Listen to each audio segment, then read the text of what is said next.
Hello, good evening to all my students, to all my viewers and learners. Big good evening. And today we are going to start with the fifth, image-based learning. So this is is it fifth or sixth? I think it's the sixth one. Yes, this is the sixth one. So we are going to be on the sixth day of image based. So you must have gone through so many images. You must have learned so many things with this series.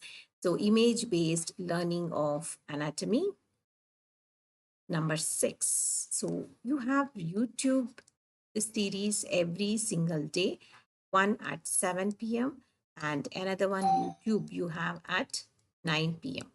So both of them, goes with this image based learning, and you can see various images and various descriptions and all that we are going to discuss in this particular session. So this is going to give you a good knowledge about those clinical condition images, or it could be just the normal anatomy images. Okay, so this is one way of recalling and remembering anatomy through images. So this is a kind of mnemonic. So mnemonic devices, this is image based learning. All right. So myself, Dr. Rohini, and I would be teaching anatomy. And this is for all those who are NEET PG aspirants, FMG, and SET aspirants. So all you guys have a lot of questions, and these image-based learning should help you solve those questions. And anatomy is always a difficult subject to recall, and anything that goes with the images always stays in your mind, and it is easy to recall. And these are some of my credentials that you can look up, and you can visit my profile. It is with the username RoAqua. So please visit my profile. I would not mention it here because I want you to visit my profile and read up everything there that is given in the profile. So there is lots to read, lot of things to look at. There are so many dedications from the students, all that you can see when you visit my profile. All right. So you also have referral codes. Did you notice that there is referral code written there? What is that about? Referral code is something that a student gets when you want to access the free products. So we have a lot of free products in the form of special classes and quizzes and tests. All these are the the freebies that we offer at the Unacademy. There is lots more to list, and all this you can access with the referral code. It is also called the unlock code, where you use this code and you get to access the freebies. So you have this referral code ROHINI, and you can also go with this code ROHINI 10. Both of them are equally good, and both of them work equally well in the same manner, and you can remember it very easily also because it is my name itself. So this is my name, and there you have the referral code.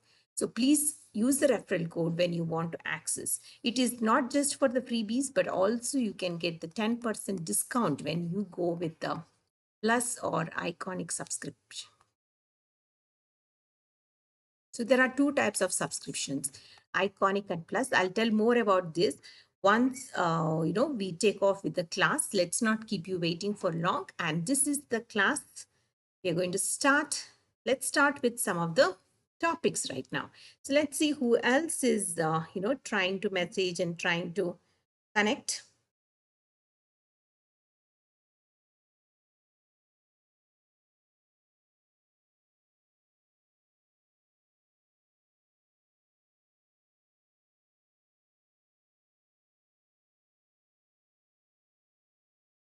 Okay, now first one, we have the sympathetic trunk. What is sympathetic trunk? Now here we have superior cervical ganglion. This is the sympathetic trunk. Next to that, you can see the external carotid artery. You can also see the carotid sinus here. Right? You can see the superior cervical ganglion. You can see the middle cervical ganglion. And this is the sympathetic trunk. It's paired trunk. And you should just remember these are paired. And one more thing to remember is they have myelinated axons. The axons are myelinated. So you can give the example. If somebody asks you to give an example for myelinated fibers, you can give the example of sympathetic trunk.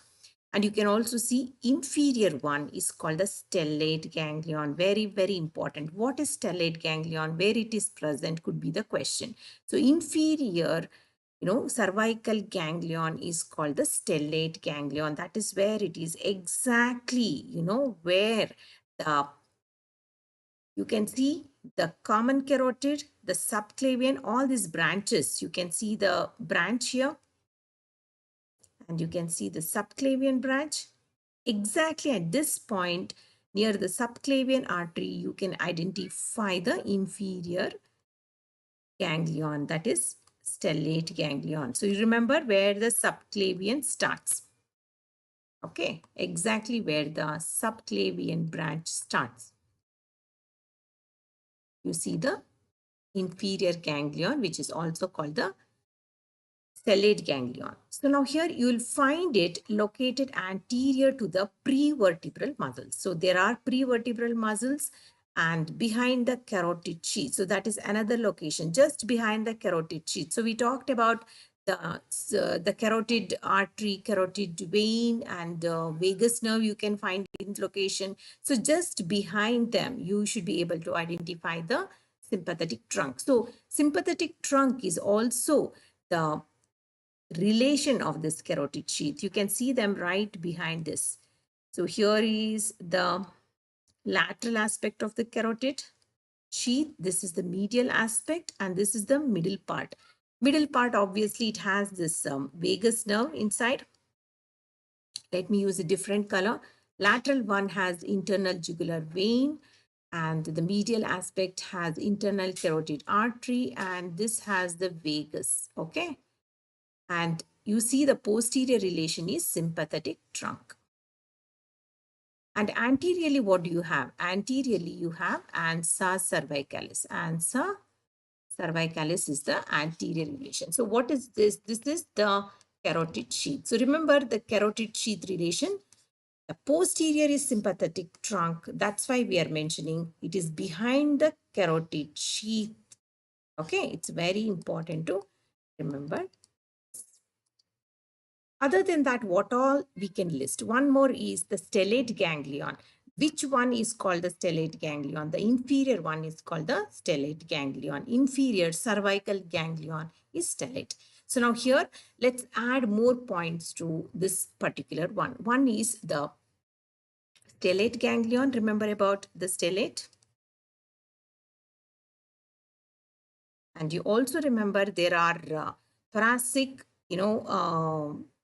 ganglions. There are ganglions in the lumbar region, and you can also see them in the cervical region. So you have that, then you have this thoracic region where you have a paravertebral chain,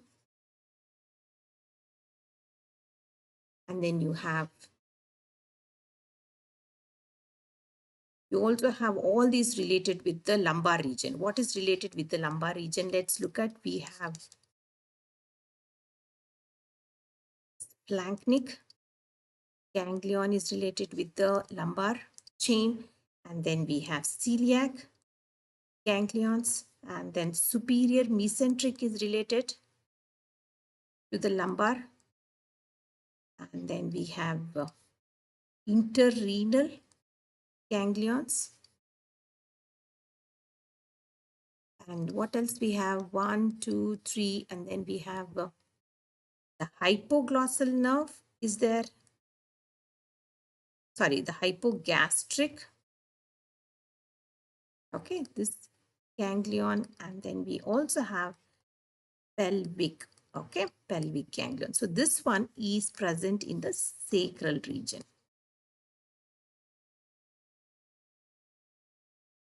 These are all the ones which belong to the lumbar region.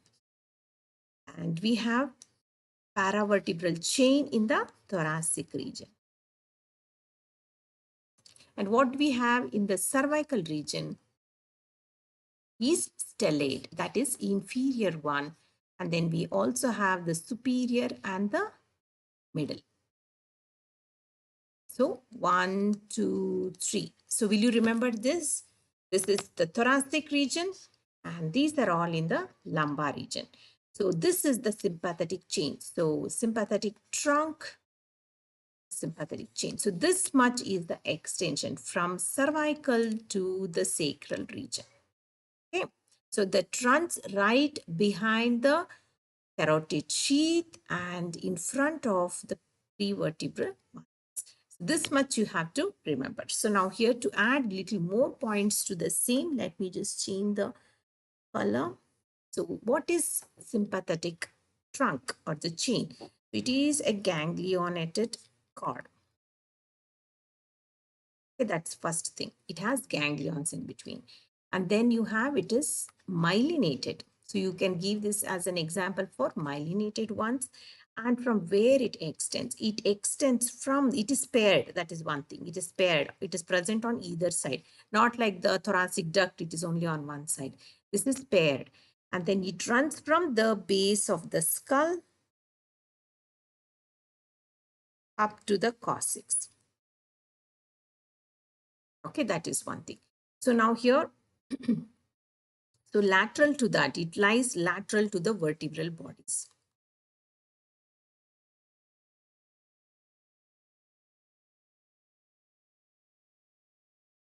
So it also lies entire length of vertebral column. So vertebral column, you can imagine what is the extension of the vertebral column. It runs entire length of the vertebral column. So that is what you should remember in the sympathetic trunk or the sympathetic chain. Okay, let's look at the next one.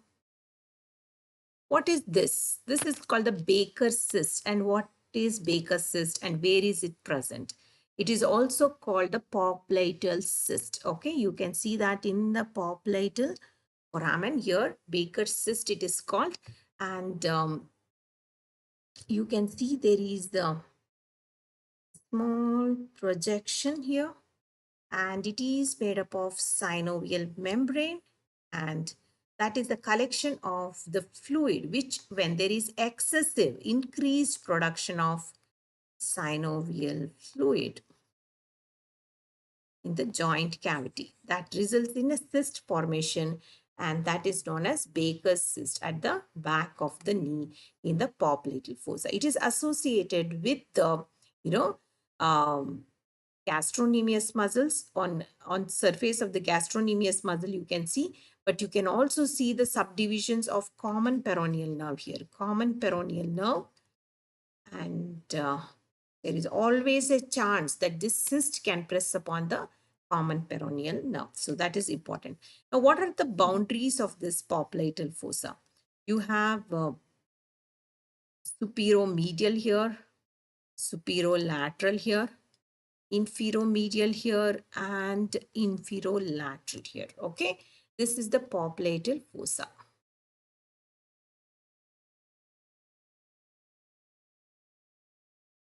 And you can see the superomedial is formed by, you can remember it as semitendinosus, semimembranosus here. And you can also see sartorius. These are the 3S that is on the medial side. And lateral side, what we have? We have the biceps femoris. Biceps femoris we have. And inferomedial, we have the calf muscle. That is gastrocnemius of the medial side, medial gastrocnemial head, and the lateral gastrocnemial head. This one and this one. On top of that is the common peroneal. So if there is a cyst formation, it can always press upon the common peroneal nerve. Now you know that common peroneal would divide into the superficial and the deep here at this level. Okay. So now near the neck of fibula.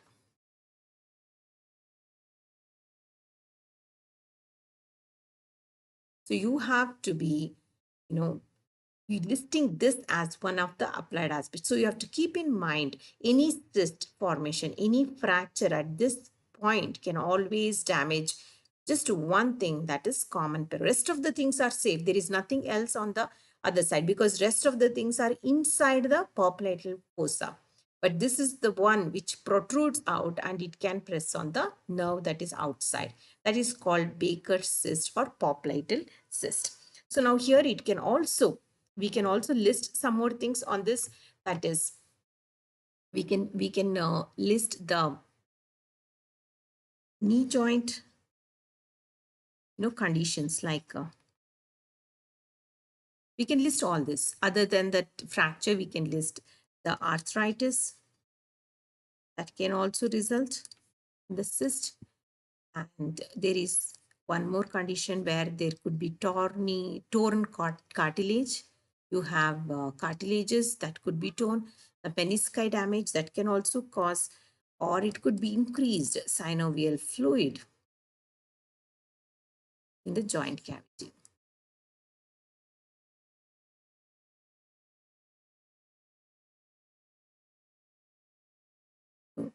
These things cause increased synovial fluid production.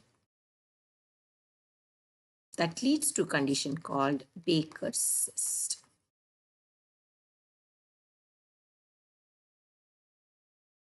All right, next one. Let's look at the next one. Sialolithiasis. What is sialolithiasis? It is salivary stones. Now you can see the tongue here, and you can also see there is a stone formation. Okay, so they are usually saturated calcium. So you have calcium oxalate crystals which are calcified, and they are the ones which form stone-like, which is really present within the duct. So here the more common target is the Wharton's duct, which is also called the submandibular duct. So you will see more cases in the Wharton's duct than in the parotid. So parotid, it is very rare. So it is about 50 to 60 age. This is the age group where you can see them, and recurrence is very less. It is about 20% only, and usually the person will not show any symptoms. So it is asymptomatic, and but other symptoms like the fever, redness, all those things don't happen, but it is a nuisance to be there in that place. So local inflammation, sometimes dehydration, and because of the blockage in the duct, and that could lead to dehydration, less decreased saliva production, and anticholinergic. And you can also see there is sometimes results into bacterial infections. Okay, so these are the things. So lithiasis is a condition where there is a stone. Litho is stone. Is a condition where there is stone. Okay, next one. There is a big story here. It is a scenario based question. Okay, let's see what is the scenario. And before that, let's see if there is anyone who has any questions to ask. Okay, many a time students ask questions and we miss out on their questions. Let's see.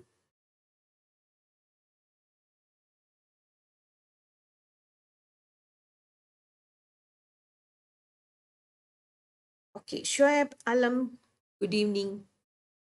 Okay, so we have Shoaib messaging me.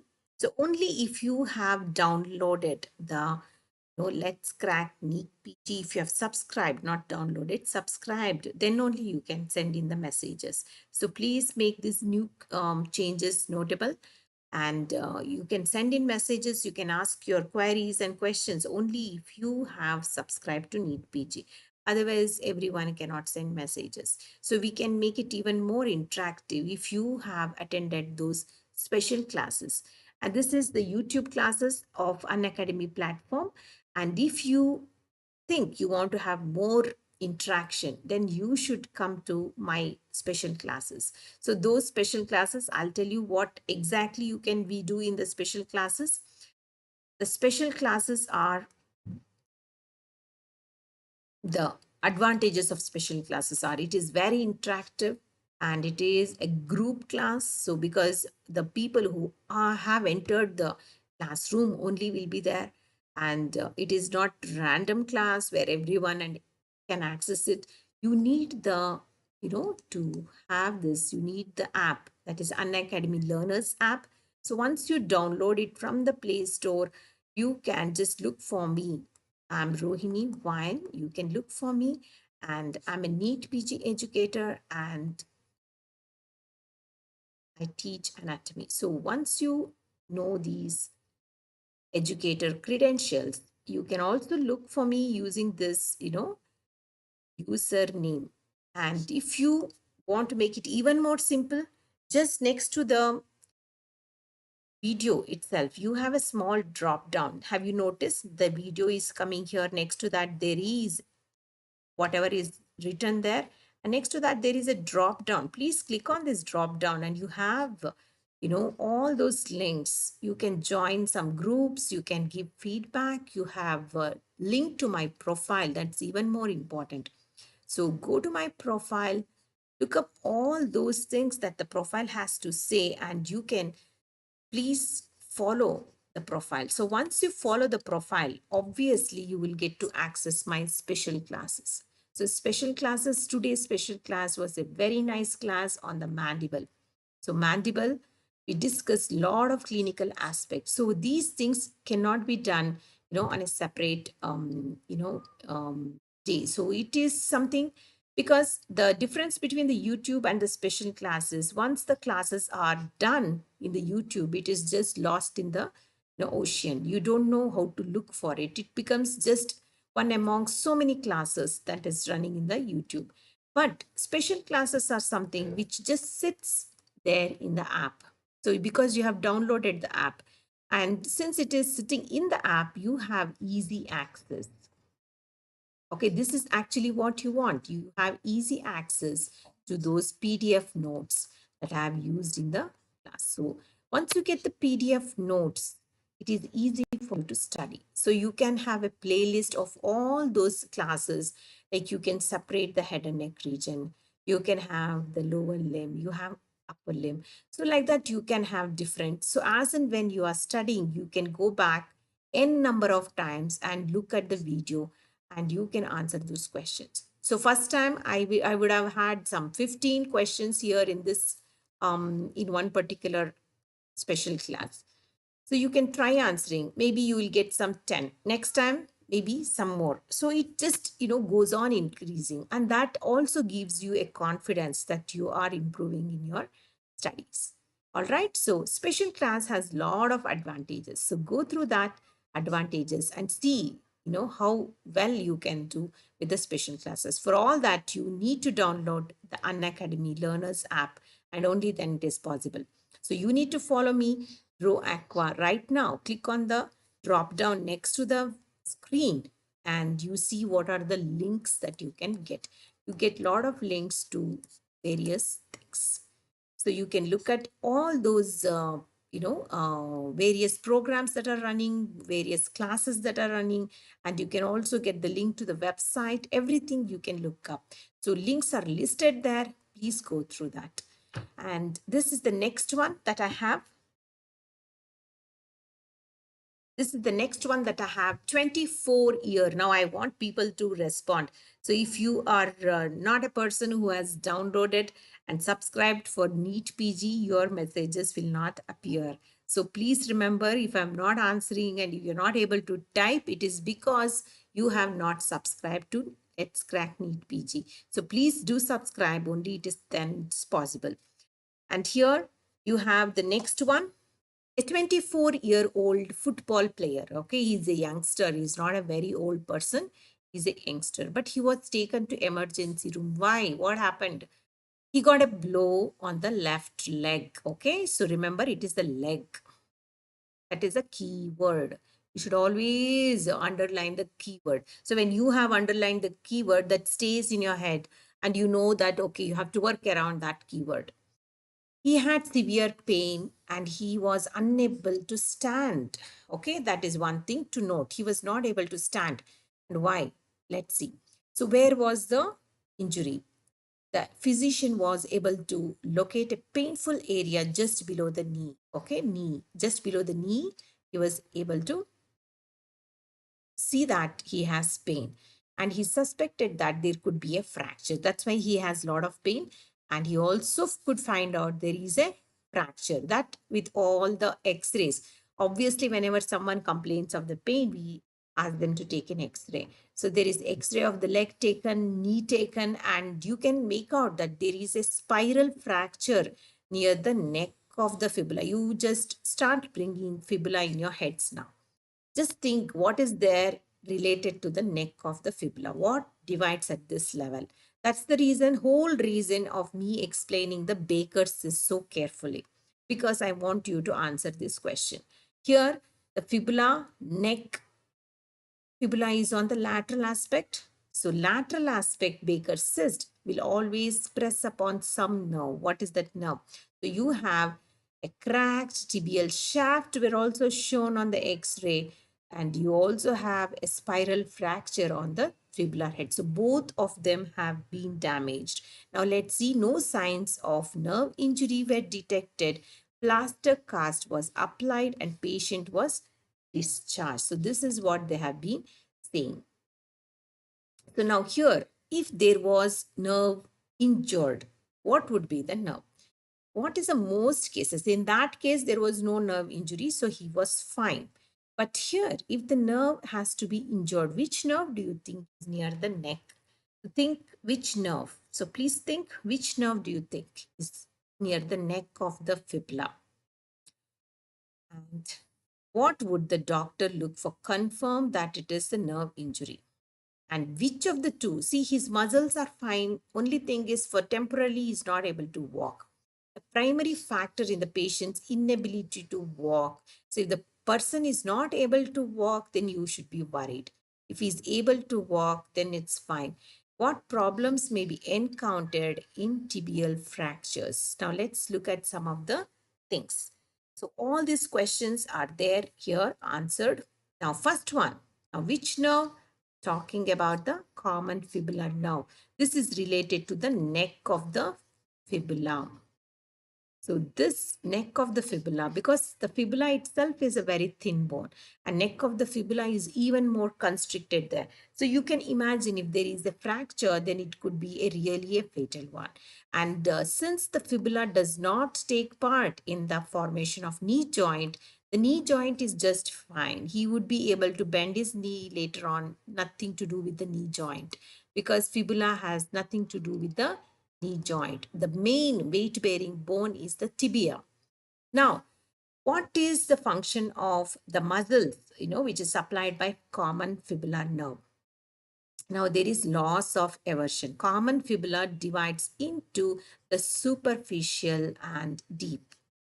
So there is a superficial and a deep branch from the common fibular nerve. So these two are the branches. Superficial, I would remember this as PLES. Okay, like a please. Please. So what are the things that I should remember here? I would remember P for plantar flexion and lateral compartment. I would remember E for eversion. And I would also remember superficial peroneal nerve. So these are the things I would remember with the lateral compartment. And here superficial branch is listed. So remember, anything to do with the lateral compartment, anything to do with the superficial peroneal nerve, remember PLES. Okay, PLES, you remember. And here we have okay, thanks for all those likes. I'm really motivated. Whenever you hit a like, it really gives us the motivation and to come up with more innovative mnemonics, more innovative ideas. Thank you. And this is the deep branch. Deep branch supplies which one? Let's see. This is the lateral compartment, right? Lateral compartment has only two muscles. They are two peroneal muscles. Peroneal compartment or lateral compartment. What about deep? D you remember as dorsal, okay? Dorsal is anterior compartment. So dorsal compartment supplies the is supplied by the deep peroneal nerve. So deep peroneal nerve supplies anteriorly. You have all the extensors. The extensors like the tibialis, anterior is present, all those extensor hallucis. Just imagine how many toes you have. You have 5 toes. The first one, big toe, is the hallucis. So you have one for the hallucis. If I have to draw your foot, so this is how, I'm not very good with the drawing here. So just pardon. 2, 3, and this is the fourth one, right? Let's make this little longer. So this is the toe. The first one is called the hallucis. Hallux. So the tendon is, I'm talking about the dorsal aspect. That's why I drew the nail also. And this is the tibialis, sorry, the extensor hallucis. Okay, all these three are supplied by the digitorum. So remember, the digitorum is for the other toes. So that is what we have in the anterior compartment. Let's list the muscles in the anterior compartment real quick. What are the muscles? We have extensor hallucis, we have extensor digitorum, and we also have tibialis anterior. All this is supplied by the deep peroneal nerve. Okay. And this is which compartment? Anterior compartment or the dorsal compartment. So remember, all these extensors are in the anterior aspect. All these muscles, there is something called primary and there is something called secondary. Okay, so the prime mover is the tibialis anterior. So the one which brings about movement is tibialis anterior. What movement we can do with the dorsal compartment? We can do dorsiflexion. So we can lift your foot upwards. That is the main key thing, that when you want to take a step, you have to lift your foot up. That is called dorsiflexion. You have only flexion, the foot, dorsiflexion. And it is done by prime mover tibialis anterior. Since the common peroneal is injured and deep peroneal could also be injured, the dorsiflexion will not be happening. So the person is complaining of inability to walk. Why he cannot walk? Because of the absence of tendon reflex. So that is from which tendon? We are talking about extensor tendons. So extensor tendons, since they don't work, the foot will just drop. Okay, you can't extend, so it just drops down. And that is called foot drop. And foot drop is the result of injury to common peroneal nerve. Okay, so you just remember tibia is a weight-bearing bone of the leg. That is another one. So tibia, one more thing that you should just remember is the non-union is one of the cases that you can see in the tibial fracture. When it crosses the nutrient canal due to damage of the nutrient artery, so it can take even more longer time to heal. And sometimes up to 6 months, you would be ending up in cast only.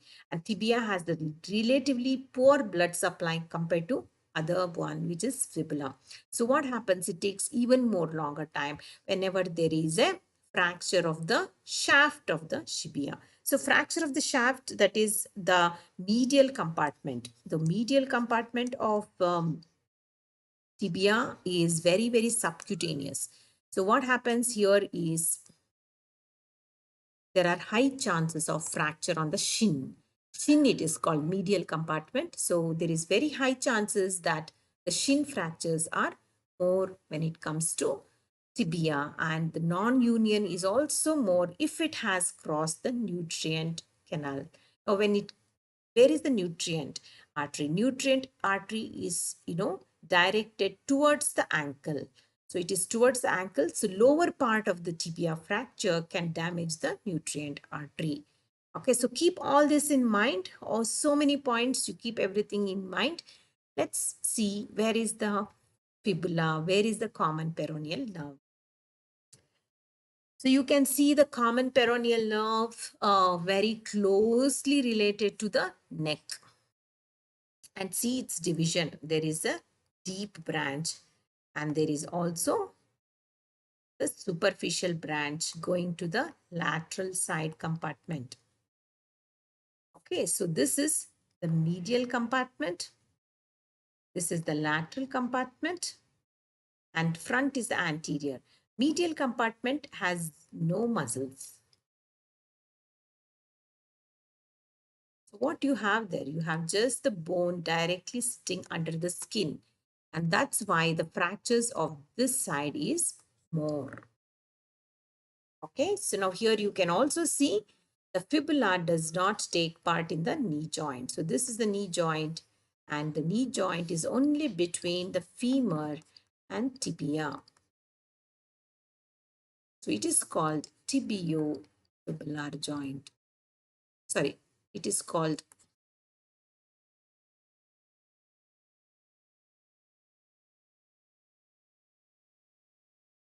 femoral joint. All right. Next question. Let's see the next question. Okay, we have 28-year-old volleyball player. So 28-year-old person, he fell on her right outstretched arm. So it is the arm now. Now it is not the foot, leg. Just leave that part alone. Now we'll move on to the upper limb. So outstretched hand, he fell on that. So you remember it is a Fuchs fracture, right? Fell on the outstretched hand. So that is arm during the thing. So immediate pain, of course, it is the wrist here. So it is hand. Now, immediate pain he felt is near the wrist because that's how, wrist, whenever it is extended, you have directly the radius bone, the lower end of the radius, the scaphoid are the ones which come in contact with the ground.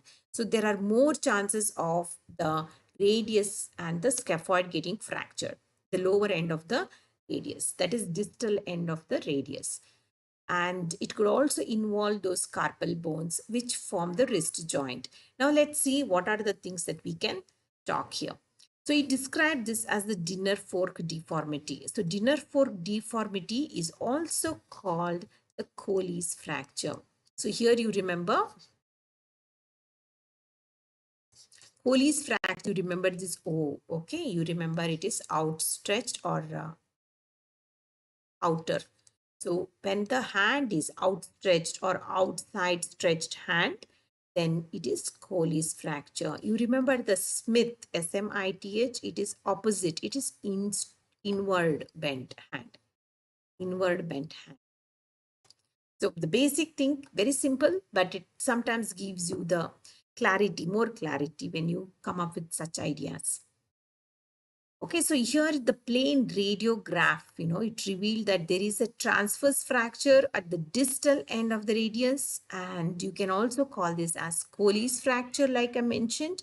And the forearm was put in cast for so many weeks, 6 to 8 weeks. So almost, 6 to 8 weeks is almost 1.5 to 2 months. Next, you can see there is a proper, you can just imagine the dinner fork. Always we call this dinner fork because the dinner forks are bigger. And you can see there is this classic sign of a dinner fork. So all this finger, you can just imagine them as this, and this is how it looks. Okay, so you can see there is the distal end, what has happened to the distal end, and there is a fracture here. It is just popped up, and this is outward fall on the hand. The opposite to that, you can see Smith's is inward. Okay, this is inward, this is outward. This is more common. This one is more common. You remember this. And this is what happens in the dinner fork deformity. And you can see that here. So all this you can remember. Here, what are the things that we need to keep in mind? Which muscle tendon is more likely to injure in Coley's fracture? Now, which side it is? It is on the radial side, right? And radial side. So you remember the radial side, and you should remember pollicis. Pollicis is for the thumb. It is the thumb side. So the muscle tendon is for the thumb. So you just remember thumb side is pollicis. Okay. So let's list what are the things. Thumb, you call them as pollicis. And the index finger, indices. And if there are three tendons, big tendons, that is digitorum. Okay, then you have little finger or the small finger. That is called digiti minimi. So this is how you remember those tendons. So here the tendon that has been injured or likely to be injured is extensor pollicis longus. Okay. So because it is on the radial side and thumb side. Next, what would be the complication if such a fracture takes place? What is there here? You have one important thing. So now here, one is the scaphoid bone. Scaphoid bone could be fractured. And the scaphoid bone, because of its blood supply, it is very slow healing. And most of the time, non-union may happen. It may not fuse. Okay, that is the case of the scaphoid bone fracture. And epiphysis, you know that epiphysis may be separated and growth plate may be crushed. All this can happen in this case because you know that near the wrist is where we have the epiphyseal plate. So epiphyseal plate should be intact. That should not get damaged. If the person, that's why the age of the person also we looked at. What was the age of the person? He was about 24 years old. So his growth is complete. So if the epiphyseal plate is still, persistent or still there, then you should look at the epiphyseal plate and see whether there is a damage to the plate. And in this case, differential radial and ulnar growth may result. So there could also be, deformity in the limb, upper limb. So all that has to be kept in mind. Next, what is the basic principle of treating a displaced fracture? This case. Now here under the general anesthesia, the fracture piece is first of all impacted by traction. You have to put them back in place. You use the traction. Then the palm is flexed and wrist is firmly pronated. So pronated is this. Okay. So this promise is pronation. So palm is pronated and the lower end of the radius should be pressed to maintain the reduction. First, reduction is the key thing in such fractures. It has to be reduced and only then you can put the cast. So the cast is applied later on and the wrist is kept in flexed position and pronated position and in ulnar deviation. Okay, it should be in ulnar deviation. So all that is done and you can check the x-ray. It is pronated, ulnar deviated. Okay, so this is the deviation you want. And you can check the x-ray and post reduction you can check and you can make sure that 6 to 8 weeks the person is in the cast. Okay, coming to the next question. What is the next question? There is a person, a 5-year-old, female small kid has the colicky pre-umbilical pain. She's complaining of pain in this region and she has been migrated to the right. The pain has been migrated to the right lower quadrant. Now we have 4 quadrants here. This is the umbilicus. We have 4 quadrants and these are the quadrants. We have the right side. All right, this is the ups. Okay, so here we have 4 quadrants. I was going to draw the regions. So this is the quadrants. This is the right upper, right lower. This is left upper, left lower. So remember, right lower, we always, suspect appendicitis, right? At this area. So here, the person, you have to look for all those symptoms. He reports nausea, obviously, that is one of the symptom, and physical exam will demonstrate patient has no distension. Auscultation reveals that there is hyperactive vowel sounds, and also on palpation, patient will demonstrate abdominal guarding and rebound tenderness. So tenderness is where? So tenderness is somewhere where this is the anterior superior iliac spine and this is the umbilicus. There is a point, and that point you should remember. You join this line, and this is the Macburney's point. So at this point, if the patient is experiencing tenderness, then you can confirm that it could be the appendicitis. Okay. So now here there is increase in, because it's an inflammation, you can also do the blood test and blood report will reveal that increased WBCs are seen. And you can also, the only, thing, the next step would be to do the appendectomy. Now, what do you think if you were an intern? What are the things that the surgeon could ask you? What questions do you think you should be willing to answer? If you are attending a viva or you are attending an exam, what sort of questions could be asked from this kind of a scenario? Think that this is a case report and what you can discuss here. One is, what are the signs and symptoms? Okay, that is reported with the appendicitis. Now here, abdominal pain followed by anorexia, nausea and vomiting. These are the things the patient reported. So that is the answer.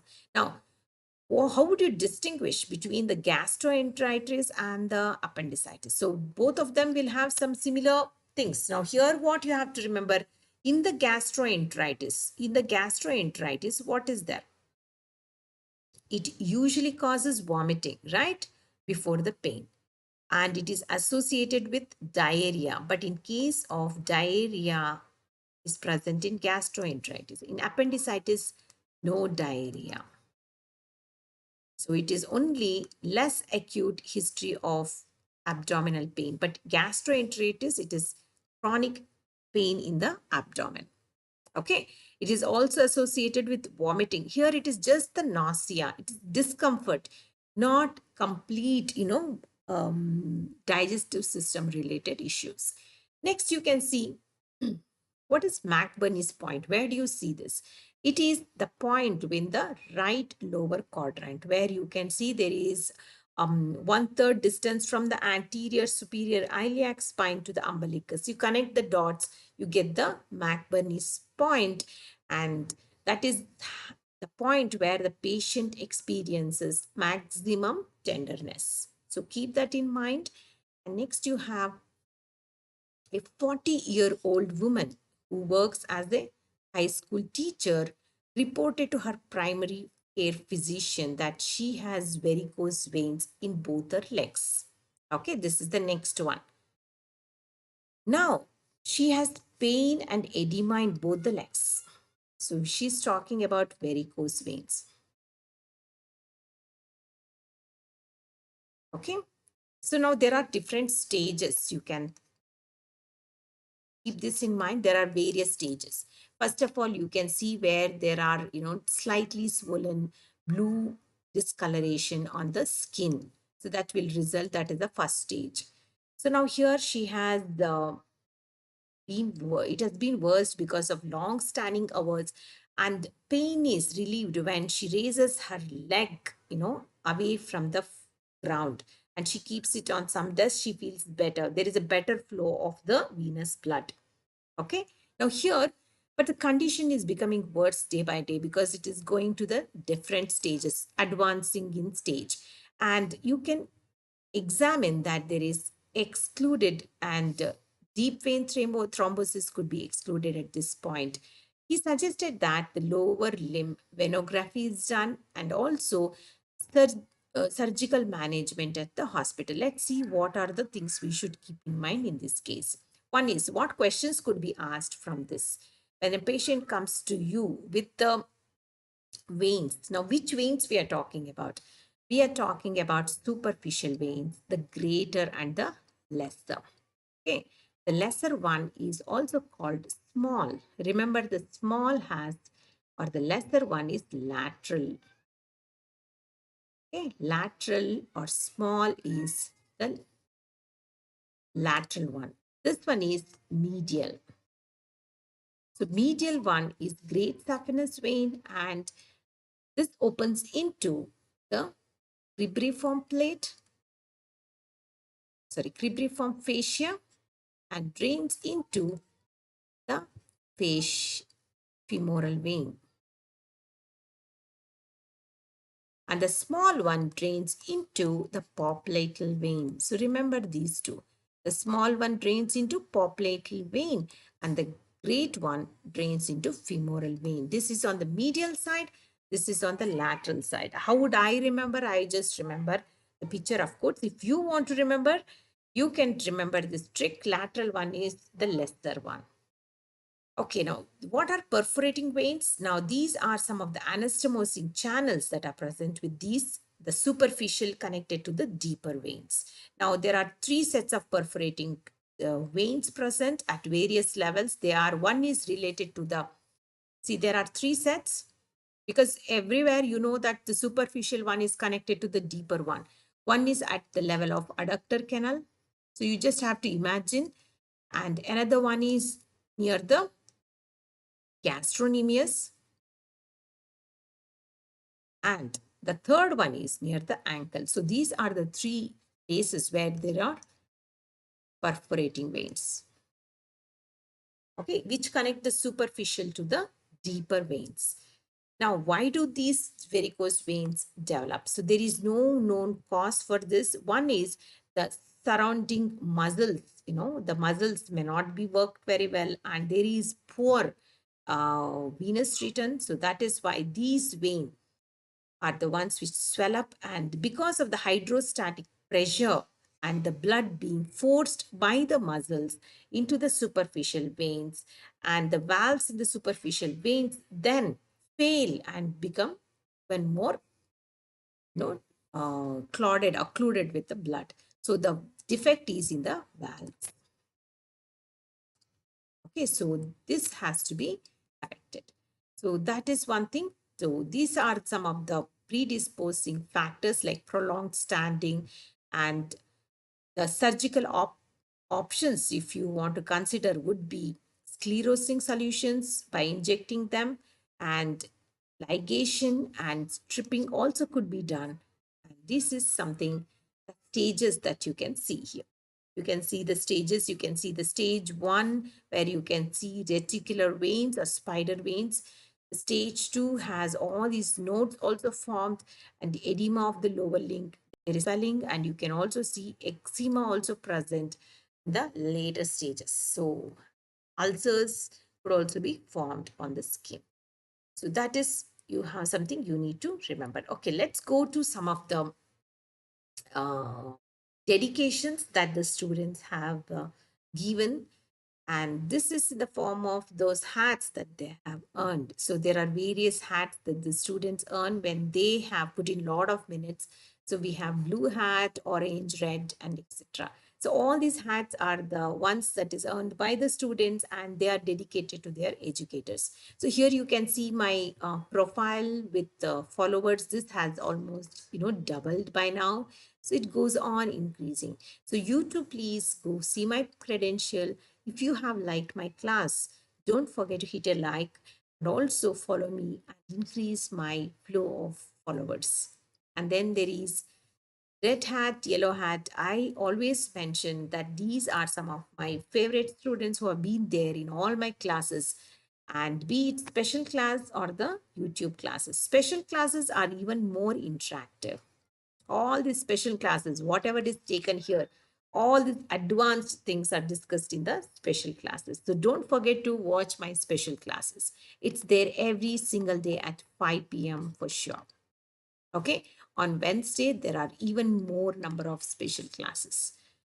And here, the features of the special class, you ask me, there is very interactive live classes there, and you also get to use the poll where we, make it very interesting by telling you how many of them, like statistics we give you, how many of them opted for A, how many of them B, how many C, etc. There is also a feature raise a hand where you can interact with the educator. You can never miss this class because you get notifications. And you can also download those lecture notes in the form of PDF, and you can watch it anytime by having a playlist. And all my upcoming classes are at 5 p.m. and this is for the special class. So always look out and block this time, 5 p.m. to 6 p.m. every single day. All right, so I will see you at the 5 p.m. class on weekday or weekend. And the classes notifications you get, the topic notifications you get, everything you get, and you also get to download the PDF. That is the beauty of all these special classes. And this is some introductory offer that Unacademy offers for those who are going to take the exam in just one and a half months. And this is 6750, where there is a launching new subscription with the 6750. There are advantages from plus and iconic subscriptions because you get to, access even more things and be even more studious, and you get the complete curriculum. And you have iconic subscription where you have access to two platforms, the Pleb Ladder and the Unacademy. And this is for those who are in UG, want to have a firm foundation for your PG. Go for this 4-year subscription where you can have a proper foundation, and you know that your goal is very closer when you are with the Unacademy. So this is plus subscription for 60 and iconic 75. Just this is nothing in terms of money because you get unlimited access for good 4 years. And you also have this raise a hand feature that you can see in all the classes where the students interact with the educator. And these are last mile to NEET PG. You can see my profile for anatomy where I take anatomy classes along with the other 18 subjects. Anatomy is one of the subjects out of the 19 subjects we take. And it started on 16th of July. And we also have integrated classes. We have integrated batches with MCQs and educators, dual educator series. And we also focus on FMG batch where there is 6 months course it is. So all the top educators teach you these courses. And we also have plus and iconic, batches where we have EMI option as well. If you don't want to pay the money upfront, you want to go with the EMI, you need to have minimum 6 months subscription, and that will, put you in this bracket where you can go for EMI, that is a no cost EMI, and for 48 months you have 1125 and so on, 36, 24, 18 and so on. So this is not going to be a big burden on your pocket as well. You're just paying 1125 monthly. And but you need to use the code for all this, that is ROHINI. So use the code. Only when you use the code this can get active. And this is from me, a big thank you to all the viewers who have hit a like. So before, all those who are watching, before you leave, please hit a like, and that will motivate the educators to do even more better. And we acknowledge all your likes and all your comments and feedback. And thanks for watching. And this is my referral code. And do follow me and subscribe to Let's Crack NEET PG. So once you subscribe to this and watch all our special classes,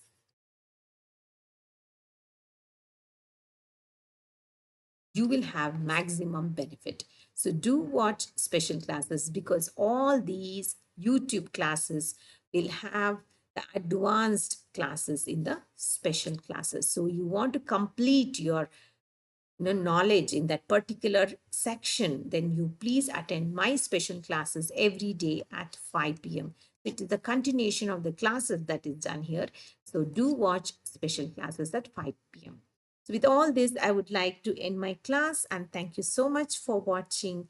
You have a good day.